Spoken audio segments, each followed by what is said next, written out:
with his wife and 2 kids to Mayantiaku to see Juan. They just got back a couple weeks ago. Really? So he was like definitely reborn out of the whole experience. And that's another, they described as like, it's a form of death and rebirth, right? Yes. So every time you do ayahuasca, you ultimately, parts that you die and you're reborn, and you have a new spiritual potential and a new vigor. And I've done it enough now that I describe it as I've become lighter. It's not just I'm being filled with light, but I've become lighter. And yes, and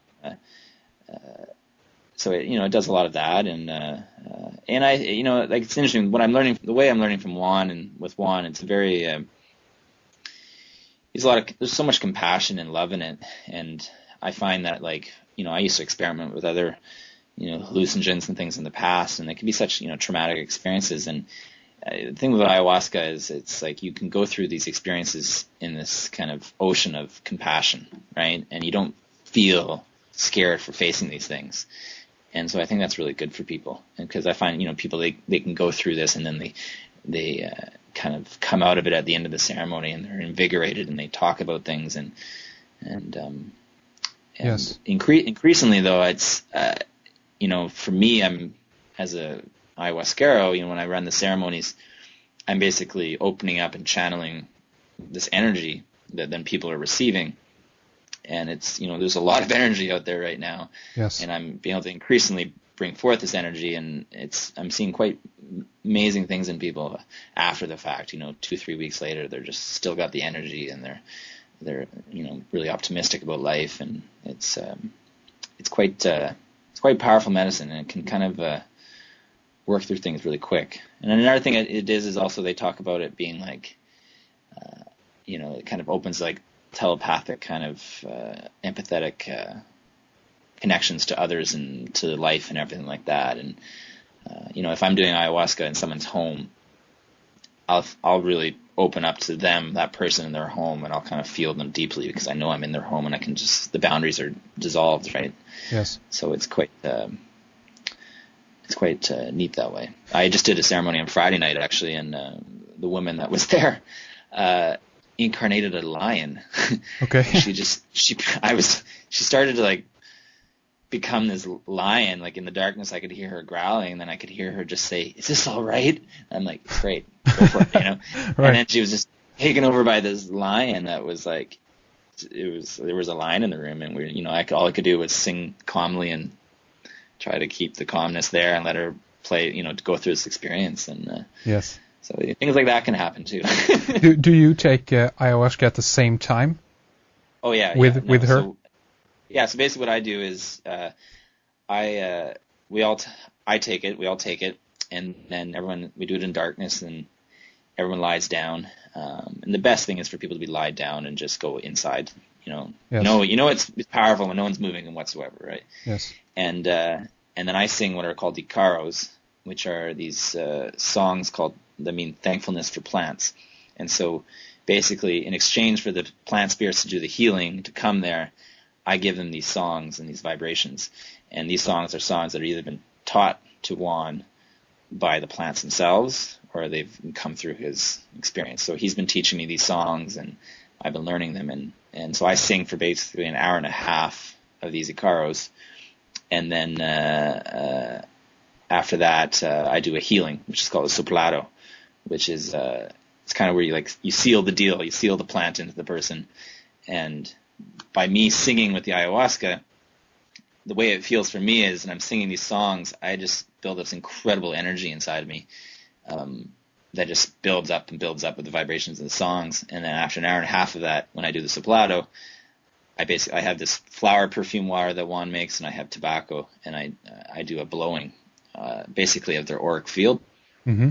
and that basically is I'm putting in the intent from my heart into them, and then the energy that I've built up and everything. So it's very much about that healing that you do, and then after that you kind of sing some more, and kind of people kind of bring them out of it a bit. And, yes, but it's yeah. Is there any kind of difficult for you to not lose your track when you're involved in this?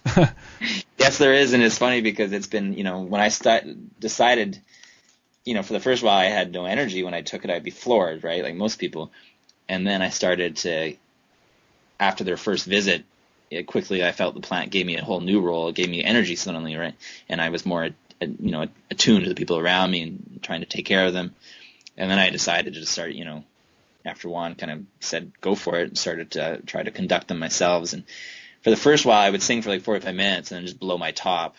And I would collapse at the ground and die and have to be reborn again, Yes. But increasingly, I'm, able to be handle it and channel the energy.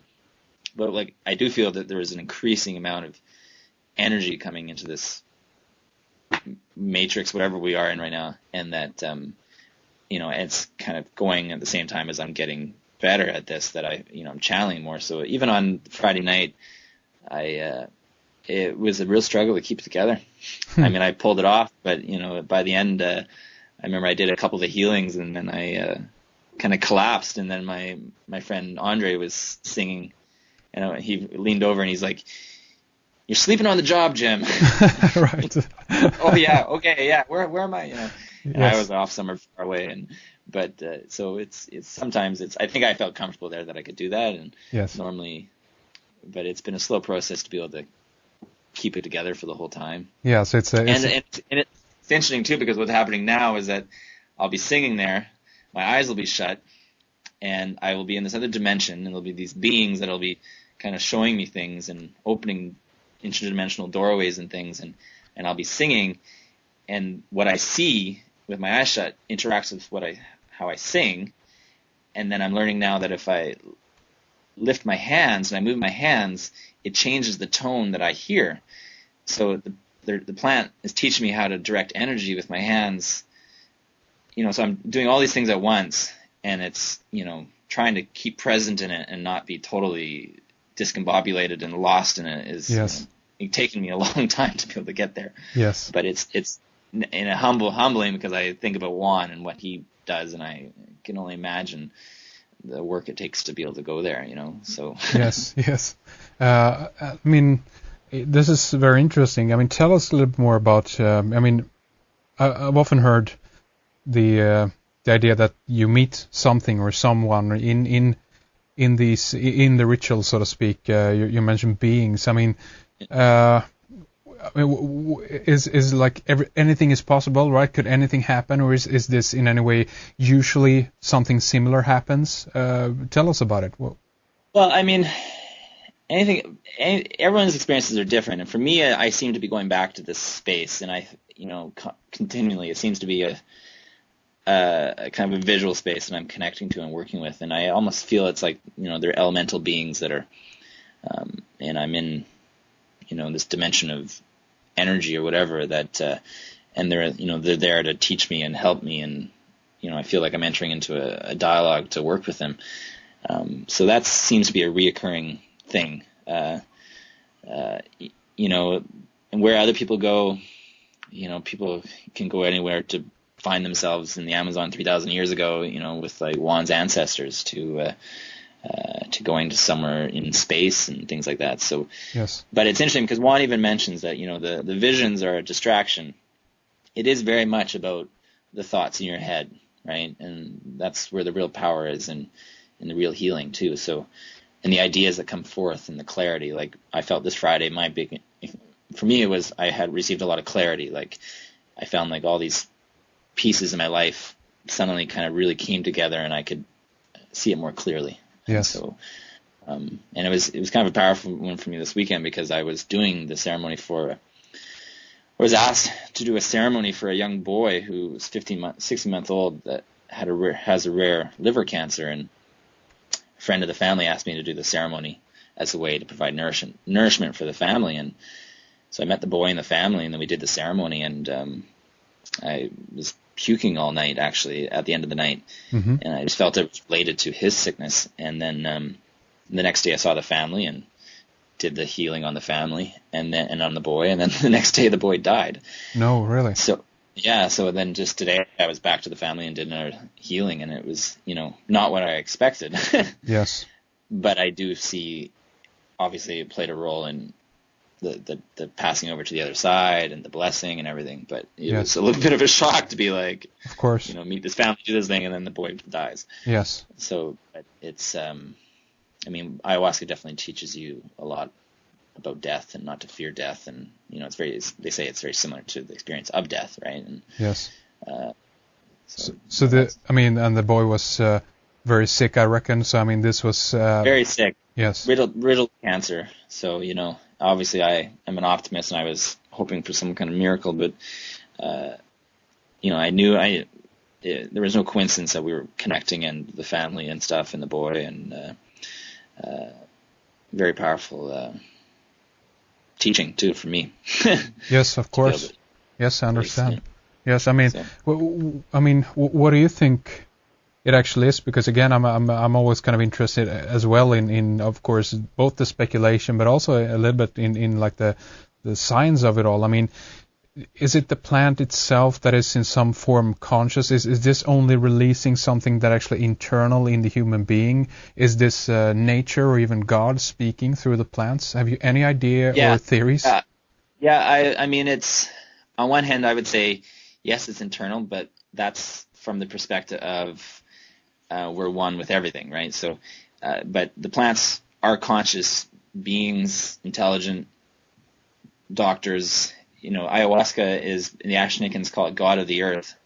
So, I would presume it's plays some role with perhaps the oversoul of the earth or something. I don't, there's definitely an intelligence there that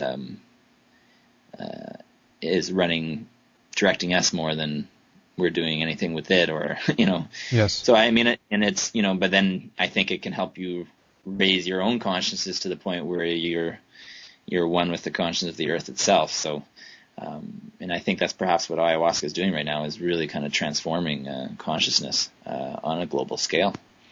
Even though not everyone's taking it, the more and more people are kind of opening up to that, has massive reverberations. So yes, I mean, I think you mentioned that before. Yeah. You said more energy is coming in, and into the quote matrix unquote. But tell us a little bit more about that. What do you think is happening, and why at this time?